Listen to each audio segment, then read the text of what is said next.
মগজটাকে সিদ্ধ করে কেটে নিয়ে সব রকম মশলা মাখিয়ে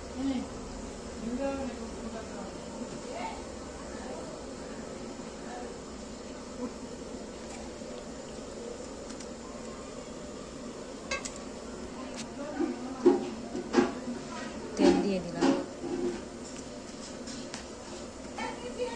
লেবুটাকে চিপে দেবো, মশলাগুলোকে মাখিয়ে নিলাম ভালোভাবে। কড়াতে তেল দিলাম,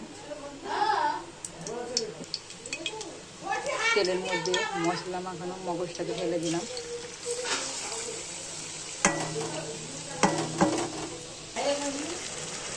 ভালো করে ভেজে নেওয়া হবে, লাল লাল করে ভেজে নিতে হবে, এক পিস করে উল্টে দেবে বাচ্চা।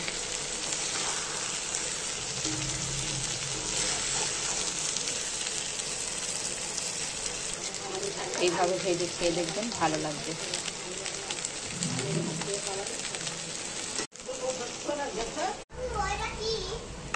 ভাজা কমপ্লিট।